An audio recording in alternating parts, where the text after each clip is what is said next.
there you are, and welcome back, ladies and gentlemen, to another video on the channel. Today, we're doing another update video, ladies and gentlemen.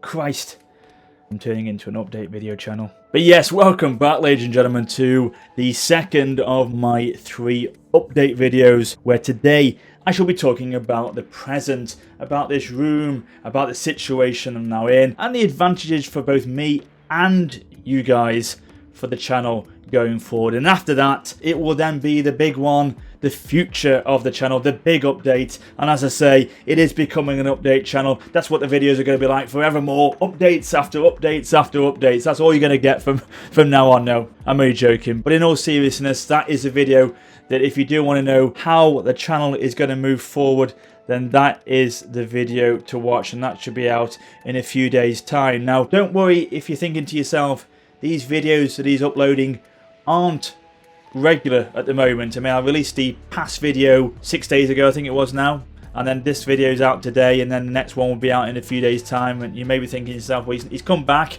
but he's not uploading regularly. Don't worry, there's a reason for that. I'll explain that in the next video. But basically, it's because I'm trying to space out these videos until Troy comes out, because Troy will be the first sort of gameplay content that I'll be releasing, and then after that, after Troy is out, then regular videos and campaigns, etc., and let's plays will resume then. And so you'll be, expect at that point daily content going forward. And I hope the last video did clarify everything about where I had been over the last 2.5 years. I think I pretty much covered everything. It took, over 25 minutes to explain myself, so hopefully, yeah, everything was covered to your satisfaction in that video, and everything was clear as to why I have been away. And as well, I just wanted to say thank you so much for all the comments that I have received in that video. Just mind-blowing, the affection and the outpour of support for me and my return. It just shows that you guys have waited, you're still there, and you're excited for what the future holds. So yeah, I thank you from the bottom of my heart. I know it sounds really soppy and sad, but I really do mean this. I am forever grateful for what you said, and long may it continue. But before we go any further, can I just quickly address something that I want to get off my chest, basically, and that is the fact that I can now do fucking this, a complete 360 in the chair. The days of Harry Potter under the stairs have gone, ladies and gentlemen. It is over. I can even get off my chair and walk around. Look at it. I have space. Unbelievable. If you have been subscribed for a long time, you know I was subjected to about this much space previously. And so the fact I can do this now is breathtaking, ladies and gentlemen. Absolutely breathtaking. But it gets better. Check this out. I have got neon lights. I've got neon lights, ladies and gentlemen. You may not see them very well at the moment. You will in a bit, because I'll be showing you on my desk a little bit later on. But yes, I've got lights. And guess what I can do as well? I can actually have a fucking disco. Look at it. Look, it's going crazy in here. Look. Oh. What's going on? It's going mental. Insane. Flashing lights everywhere. This is amazing. I tell you, this is the biggest upgrade you could get. The lights are the cherry on the top of the cake, shall we say. I tell you. Look at it. It's going insane in here. What more do you want? Apologies for that dad dancing. It wasn't intended to distress anyone. I hope you have got over it quite quickly.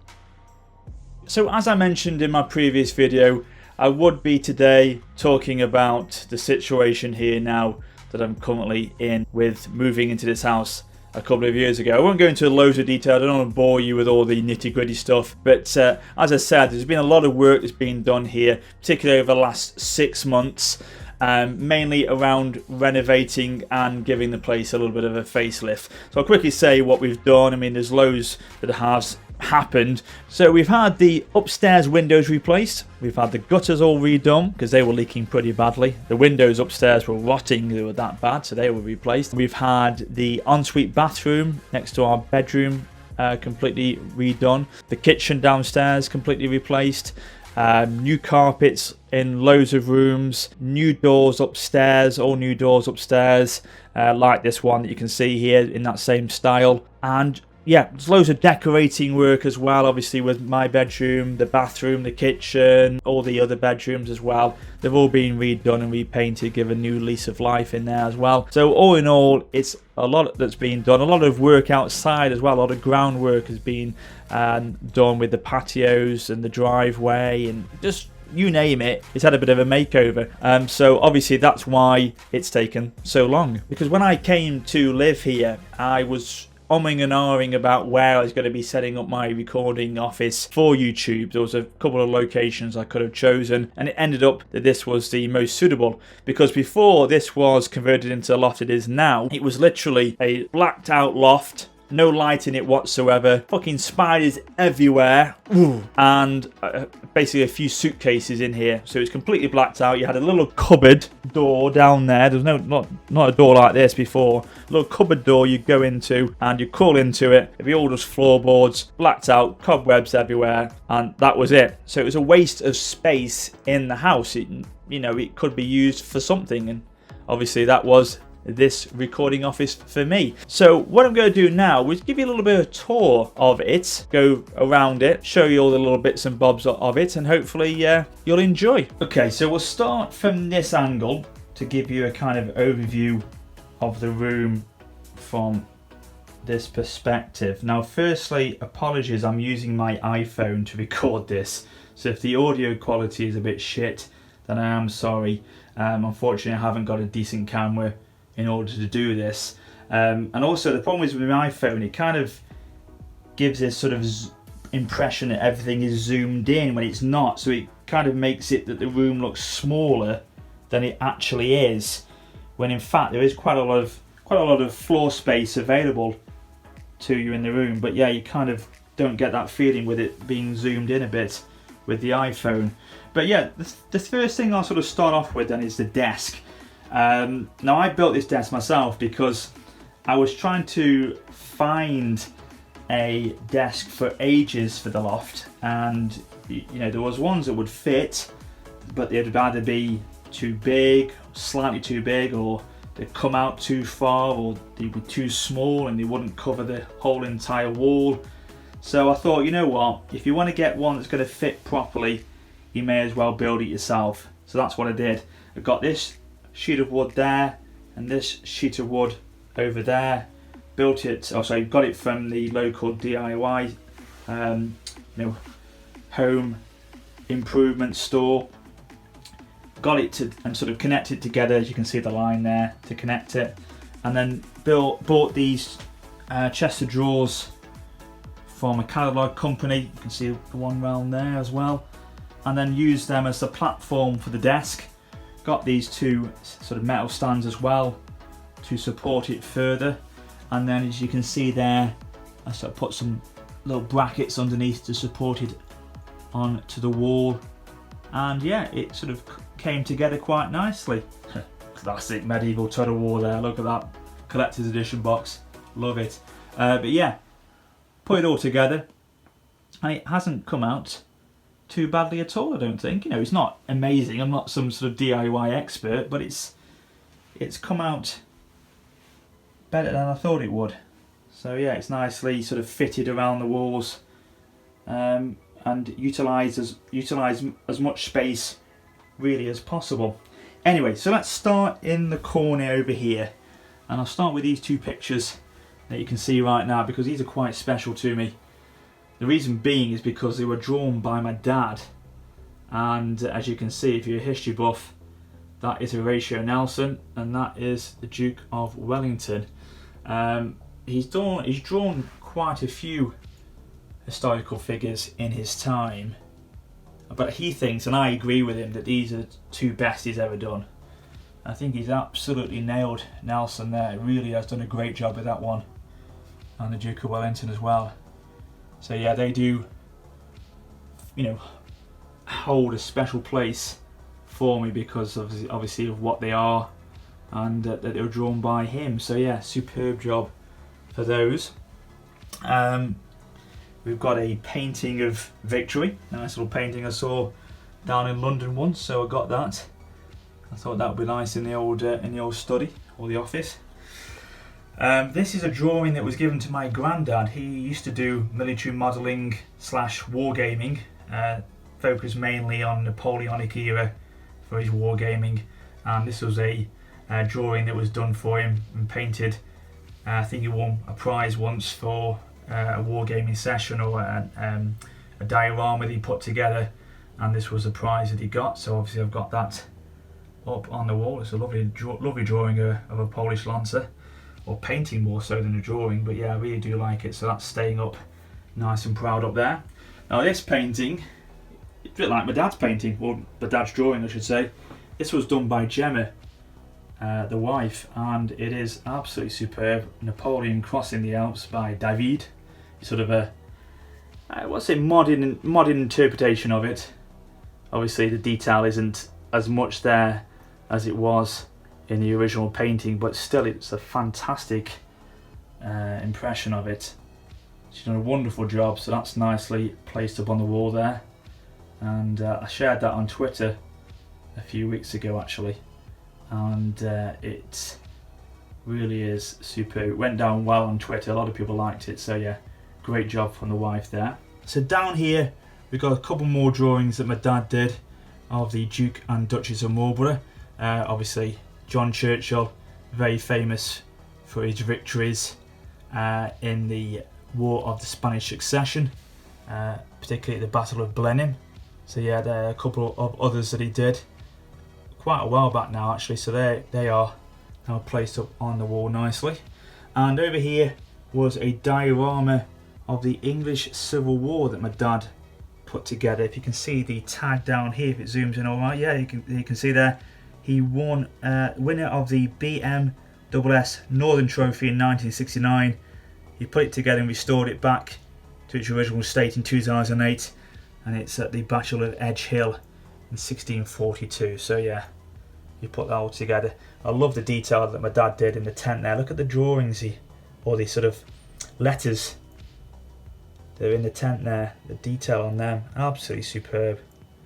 So yeah, that is a very special diorama that is nicely displayed now in the loft. These 5 pictures are of relatives who fought in the First and Second World War. So I felt that, you know, they needed to be remembered in some way. So I thought we'd get these all together and have them on display in my office to what's the word I'm saying, to sort of let their memory live on in a way. So this is my great granddad who fought in the First World War. He was a machine gunner in the British Army. Then we've got my granddad who was in the Second World War. I think he got to the rank of corporal and then got demoted again to private. And then we've got my great auntie who was a nurse in the Second World War. We've got my grandpa who actually built the house I'm living in now. He was a staff sergeant in the Second World War. And then we've got my great uncle who was a captain in the First World War. Pretty astounding man, this guy. He actually was killed in April of 1918 in the sort of final German offensive. He was sort of standing trying to defend the trench that he was in as captain, and he got shot, but there were some dispatches that were written about him that came back, and they're quite moving stuff. I can tell you the bravery that he showed was quite incredible. So yeah, he does make me quite proud actually that I was related to him, and obviously that he's now remembered in my office. So I like that. So over here, boring work stuff, we don't want to look at that. Gemma got me this little lamp for Christmas, I think, for the office actually, so I'm loving that. Millennium Falcon goes with my Star Wars calendar over there. And then over here, printer, crap, boring. Got my Xbox over there. Hopefully going to get an Xbox Series X to replace that at some point, and then with the design of that, it should hopefully go up there and sit nicely behind the monitor, I hope, because obviously it's more of a vertical console, isn't it, than horizontal, so hopefully that does the job. So we've got my 3 monitors here. I do like the fact I've got 3 monitors now. I used to have 2 under the cupboard, or under the stairs in the cupboard, just to say, but having 3 is much better. Makes production, work output so much easier than just having 2. I mean, 2 was an improvement, but having 3 is an absolute godsend, so I love that. Got my gaming capture card over there, mouse, keyboard. I think this is a, what is this one actually? Yes, a Corsair RGB keyboard, and then we've got my Razer gaming mouse there. Death Adder Elite, I think it is, so that's it's very comfortable actually to use. I do like that mouse. What's it? Headphones, headsets over there. We've got my old Blue Yeti microphone, I've had that for years. Speakers up there. Now these are nice, it's a couple of nice paintings that I've got, sort of Napoleonic. Of course we've got the classic Scotch Greys charge at Waterloo. We've got a British Square. Now this isn't at Waterloo. A lot of people think this painting is at Waterloo. It's actually not. This is actually, I think, at Quatre Bras, the Battle of Quatre Bras, which was a couple of days before. I think it was on the 16th of June that was fought, and that painting is from that battle. So yeah, 2 fantastic Napoleonic paintings there. And then we've got another classic here. This is quite special, this one, actually, because this is again Napoleonic, of course, fought at or painted at Waterloo. This is Charles Hewitt capturing the Eagle of the 45th Regiment at the Battle of Waterloo, and this is actually a signed painting by David Cartwright, the artist. You can see it's a special edition, 794 of 850 made, and you can see there's his signature there. So yeah, that is a really nice painting, sort of right nicely placed in the centre of my office there, so I like that one. Now over here, a little bit controversial over there, we'll go back to that in a second, but I've kind of got a sort of wall dedicated to the finest fighters in the Second World War. So of course the fantastic Spitfire, the British elite aircraft of the Second World War.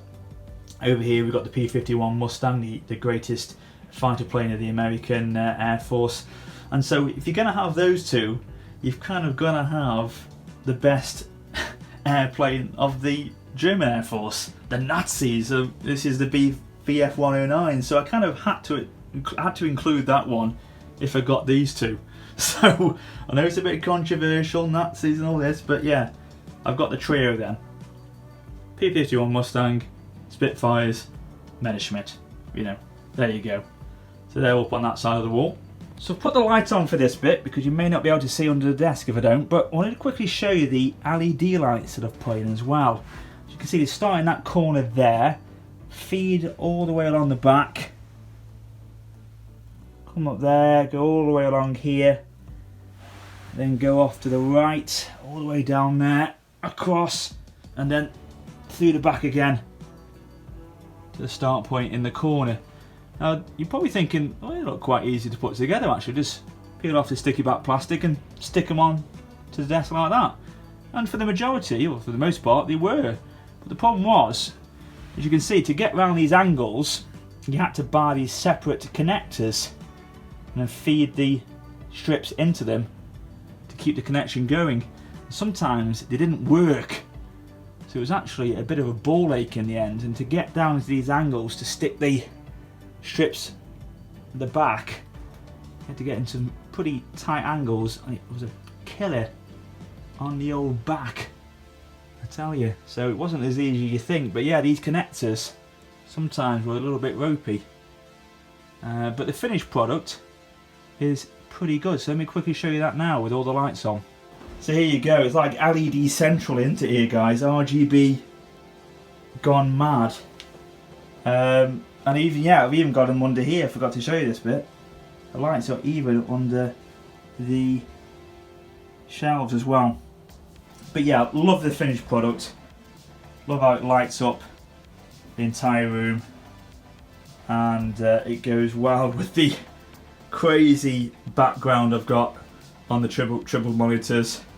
I've got it sort of lighted up around the mouse mat, on the RGB keyboard, and on the mouse as well. So as you can see, it's pretty insane. It's like a colourful rainbow on acid. Really, it's insane. But yeah, I'm really happy because most of the time when I'm just recording at night or I'm gaming at night, these are the lights I have on. I don't have the main lights up at the top there on. I don't have them on at all. I just have it on like this, and it does me very nicely indeed. So I'll just show you the view from the loft window. Open that up. This, by the way, is a must for this loft because, as you can imagine, in the summer it gets so hot in here. I have to have this open a lot of the time, but this was of course put in when the loft was converted into the dormer roof. But as you can see, the view is pretty much at the moment green and copper leaves because we kind of like trees in our garden. So you can't really see much. In the winter though, it's great because when that tree has got no leaves on it, you can see right across into the fields beyond, and it's a nice landscape to look out upon. Of course, at the moment you can't see flipping anything. Yeah, there you go, it's the garden, and yeah, nice. But I say better in the winter, shall we say? Better in the winter. Down here we've got the old lady, the PC. This needs to be replaced probably next year. I've had this now for 4 years, since 2016, and yeah, it's put some fine work in for me. But I think it's near the end of its lifespan now, so hopefully next year I will be upgrading that at some point. I mean, the case looks great, but the problem is it's just the inside is a little bit outdated now, shall we say. So yeah, that's got to be definitely improved. And now this is what took me an absolute age to sort out under here. Hopefully the lighting isn't too bad, but you can see there all the wiring that I had to do and cable tie it together and feed it through the right sort of openings that I cut out in the desk for the wires. But yeah, that took me an absolute age to do, about 3 days to get it all in place, tied together, fed down correctly, etc. So yeah, that was interesting stuff, I can tell you. But yeah, it's come together nicely now. So yeah, time taken to get it right, but looks good in the end. Some fake plants there, but again, cosmetic. We've got the classic Rome 2 map on the wall there, love that. And then over here we're going crazy with the dioramas and the models here. So these are a lot of these are my actual granddads, as I mentioned to you before with the Polish Lancer painting. A lot of these, when he died, he sort of gave them to my dad, or my dad gave them to me, kind of thing, because I took an interest in it. That's kind of where my military history or interest in it started, really. And so you can see some very well painted models in that case over there. We've got a Scotch Grey here. We've got Murat, one of the kings of Naples, one of the generals for Napoleon during the Napoleonic era. So yeah, some fine models over there. This is a diorama that my dad put together. Now, yeah, you're probably thinking, well, this is not historically accurate. You wouldn't have Wellington over there, right close to the action over here. But it's a diorama, so you know it's artistic license really. But yeah, we put this together as sort of a nice figure piece of a Napoleonic battle of some point. So I do like how it's done. Took my dad quite a while to put together, a few years ago now. So yeah, I do like that whole sort of nice centerpiece for my shelving units there. We've got my Roman helmet over here, my Greco-Roman helmet, sort of a replica Roman dagger there. We've got my Spartan Displate picture. Yeah, I got that from Displate. Really good company. You know, as you can see, it's a metal plate that you stick to the wall, and yeah, it's really obviously incorporates everything about what the channel is. Brave Spartan warrior. So yeah, that's nicely placed there. Mixed in with some crazy sort of random pictures of Steve McQueen in Bullet, Lawrence of Arabia, Michael Caine, Richard Burton as Henry V, and then more Bullet Steve McQueen over there. Classic 1960s film with the great, in fact the greatest car chase in any film, featuring that car there, the Ford Mustang. So yeah, there you are. No connection at all to that, but yeah, they are all over there as well. So that's that. Down here we've got some more models. We've got Napoleon Bonaparte there, crossing the Alps again. We've got Blucher, Officer of the Light Dragoons. We've got Wellington, Duke of Marlborough again. And this was a model that was given to me by a gentleman called Bloodclaw. He's got his own YouTube channel. If you've been subscribed to me for a few years, you'll know that I did a video thanking him for making it. He actually made this for me, painted it, put it together and everything. So that's looking superb back there. It holds pride of place on the shelf. So over here we've got a sort of sculpture figure for a private of the 95th Rifles in the year 1810. Messerschmitt and Spitfire. I had to think about that for a second. Spitfire and Messerschmitt kind of pretend to have a dogfight. I put that on a string with a hook there to try and get them to look like they're having a dogfight, but sometimes he spins around a little bit crazy. P-51 Mustang, and then a B-17 Flying Fortress, the Memphis Belle there. And then we've got some more figurines in another case here. You can see that cuirassier that was painted for me by someone I don't know. My dad got him to paint it for me, and looks absolutely superb over there. And then we've got some memorabilia celebrating 200 years of the Battle of Trafalgar. So that was in 2005 that we got those stuff. And then down here we've got some DVDs, Blu-rays. Look at that, Sean Bean and Sharp, the complete series, nothing you know, cheap. This is a complete series, beautiful. So yeah, we've got the whole entire lot of that, all Blu-rays over there. We've got some history books here, British history, British Army, wargaming, epic land battles, loads of stuff, Kings and Queens, loads of historical books there that I try and have a look at from time to time. And then further over here again, God, I'm in a right awkward position now. We've got some more DVDs down there, and then we, as I say, going back to over here, we've got the medieval total war, Empire, Napoleon, Company of Heroes. This is when games you had to buy them, and obviously you kept the cases for them, but nowadays it's all digital, of course. And that's pretty much it, I think. There's nothing else. Oh yeah, I've got a fridge down here. Look at this. Look at this.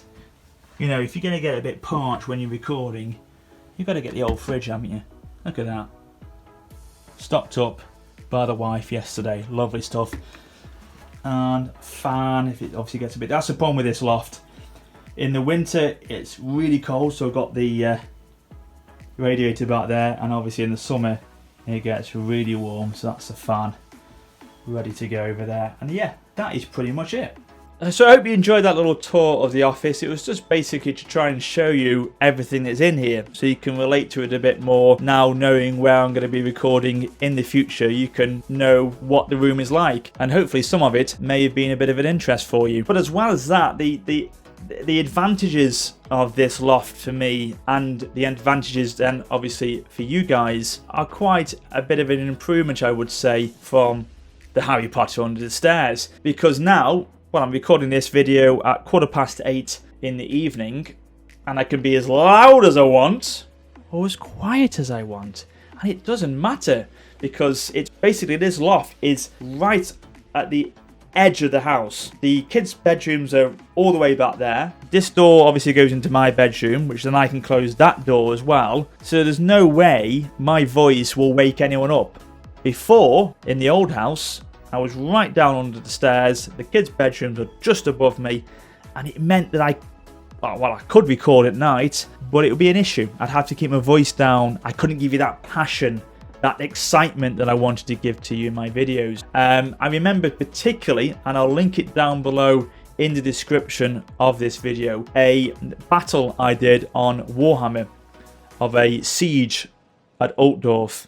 And I recorded that in the day no one was in the house, so I could be as loud as I wanted to, excited as I wanted to, and it was probably one of the best videos I've ever done. As I say, if you've never seen it, check it out, it's in the description. I remember loads of comments on it saying, oh my god, this guy's commentary is insane, he should be a esport commentator for Total War. It was just awesome, and that's what I can be like now. I don't have to worry about that anymore. It's going to be fantastic for you guys and fantastic for me as well. And something else that I didn't mention to you in my previous video was that just after I left YouTube in that October of 2017, I actually got myself a new job. And that job, for the most part, means I can work from home. I'm not going to be skiving off work before you think about that. But what it means is it gives me a bit more flexibility. So even before the coronavirus happened, I was working from home for the majority of my time anyway. So it allows me to be more flexible. It allows me to be able to work here at my desk on my laptop, doing my actual work itself, and then over here as well, rendering, editing videos, and then recording at night when I need to, and then doing the sort of the more editing and rendering work in the day. So that flexibility allows me to be able to hopefully produce more content as well. So that also is going to be an added bonus. And obviously on the flexibility front as well, with me being in this room here, I can also do recordings in the day if I wanted to, maybe at weekends, because that was also an issue before at the old house. I couldn't record during the day because the kids were there. Yeah, the kids are going to be here now, but the thing is, I'm out the way and I can just do a quick recording when I want to during the day if they're quiet downstairs, not a problem. Also, what's even better now is the fact that I've got really quick internet speeds, and with Virgin Media, I'm not trying to give them free advertisement here, but I'm just basically saying that the speeds are now much better here. I think at my old house I was getting 27 megabits a second download and about 8 megabits a second upload. Now I'm on 380 megabits download and about 39 to 40 megabits upload. The download doesn't matter particularly. The upload though is going to be much better for me because it means obviously I can upload videos much quicker than I could before, and at some point in the future I can hopefully start streaming again. If that's going to be on Twitch or YouTube, I'm not too sure yet. I will discuss that and look at my options at a later date for that. But definitely streaming is an option on the horizon at some point in 2021, I would say. So all of this really has made it that the whole dynamics of my life in certain ways have completely changed, and changed for the better, I would say. It's going to help me, it's going to be better for you guys, and all in all, push the channel forward in the future. So that's it. That's pretty much all I've got to say for this video. I hope you've enjoyed the little tour around the office, and it's made it you can sort of relate to where I'm at now, where I'm going to be recording, and it sort of gives you a connection to me in a bigger way than it did do before, possibly. But yeah, thank you as always for watching. I do appreciate the support, as you know. Stay tuned for the next one. That's the big one. I keep saying to you this. I hope I'm not going to let you down when it comes out and think you kept saying it was a big one, but then actually it wasn't that particularly big at all. Yeah, that's what Gemma says as well. But yeah, another story. Oh, God. But no, in all seriousness, if you can, check it out. It will be informative for you, and it will make you much more aware of how the channel is going to be moving forward. So until next time, farewell.